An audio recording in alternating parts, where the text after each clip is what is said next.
I'm a little nervous, man. I'm not gonna lie. I'm very uneasy. I'm finding myself last 36 to 48 hours been worrying, and I normally don't worry. I did worry a little bit up to the point of the election, but you can't control what you can't control. Anyways, Bitcoin is on a tear again. Another all-time high, 108,200. That scares me too, guys, to be honest with you.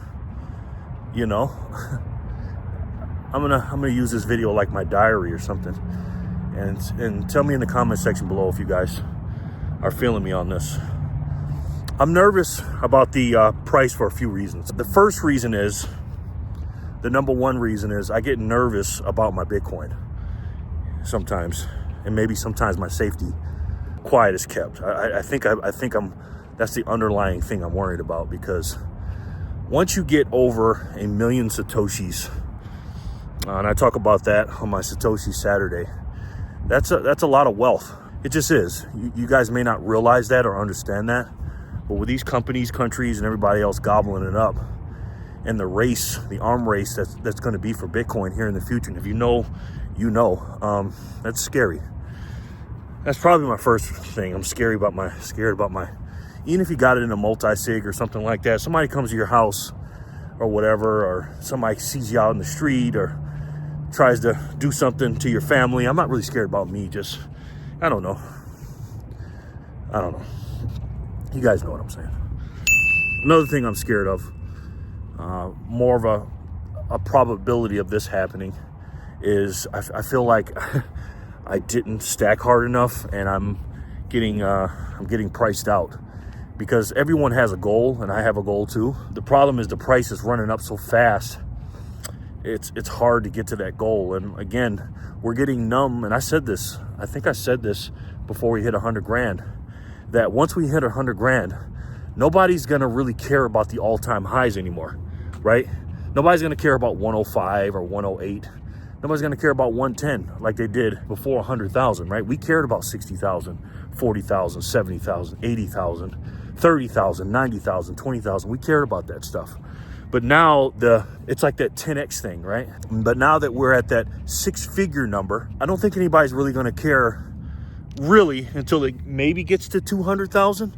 That'll be another one, because that's another big number getting flipped, but it's still not 6-figure. I think the one that people are really, really going to care about is 1 million.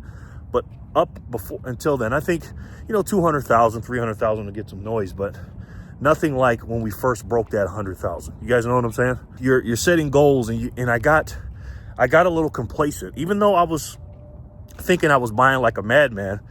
When I go back and look at those old videos that I made, when I react to them, and I see the prices that were back then, man, it just makes me feel like, man, Jerry, you didn't stack hard enough, bro. You know what I mean? Even though I stacked my ass off. But again, what would I do today at 108,000, 6,000, whatever, to go back to 43,000? What would I give up? What would I sell to get Bitcoin at that price? But again, it's all relative, because 106,000, whatever we're at right now, 106, 7,000 is going to be nothing compared to 643,000. So the Jerry in the future, and maybe mid to late next year at 600 something thousand, who knows the way this thing is ripping. What am I going to say to this Jerry at 106,000? You're not stacking hard enough. So either way, it's all relative, and I know it's something I can't control. Another thing that I'm afraid of about the price is people are going to jump into Bitcoin without fully understanding what Bitcoin is. They're just going to jump in for the number go up. And by the way, before I forget, I want to mention this. Jor from 88 Sats Radio, he made an excellent video today. I'm going to leave it in the description box. Now, if I forget, tell me I forgot it, because sometimes I do that. But he made a video, and I don't want to spoil it, but he broke down exactly how much people, companies, countries, whatever, who owns the Bitcoin, where it's going to come from in the future, who's going to have it in the future. And it was a really, really good video. I mean, I told him that today is one of his best. So if you want to know where all the Bitcoin's at and where it's going and who's going to buy and where it's coming from, Check that video out, seriously. I'm just afraid people are gonna get into this thing for the number go up. And once we get a little bit volatile or something like that, they're gonna, you know, get out and get wrecked and lose some money and stuff like that. Because us, we're kind of psychopaths and savages. You guys know that. And when you say the words study, or the word study with any other word, people don't like that. It makes them think about school and stuff like that. And I got to keep that in mind. I do, because I always say that. Study Bitcoin.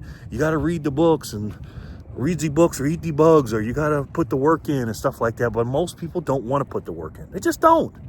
They don't want to watch videos. They don't want to watch documentaries.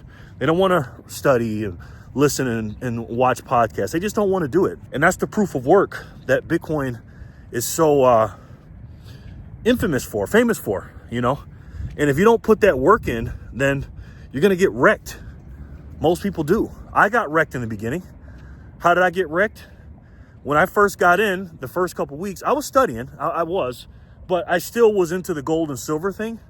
So I was coming from a perspective of gold and silver is the real money, and this Bitcoin crypto thing is just something on the side so I can get some more gold and silver. And so I sold twice in the beginning because I quote unquote thought I was up because Bitcoin went up, and I sold it when at the same time silver went down. It wasn't much. I sold a little bit off of my Bitcoin, took the cash, and then bought some more silver with it, thinking, oh man, I got over. I did that twice. What happened a year and a half, 2 years later? I ended up selling all my silver and gold and all that stuff I had and traded it in for Bitcoin anyways at a higher price. And I look back at it when it was at 15, 16, 17,000, and I had a lot of gold and silver then, man. If I would have sold my gold and silver and bought Bitcoin at that time, didn't have to be exactly at the bottom, but I remember thinking about that. I thought about that for a second, but I wasn't fully, I didn't put enough work in yet. I was not ready. I was in the oven, but the fork wasn't in me yet. I wasn't cooked yet. You get Bitcoin at the price you deserve. I didn't deserve it because I could have turned in some of that stuff or all of it and got a lot more Bitcoin than I got now that I'm scraping the barrel to get now. So that's a couple of things that I'm scared of.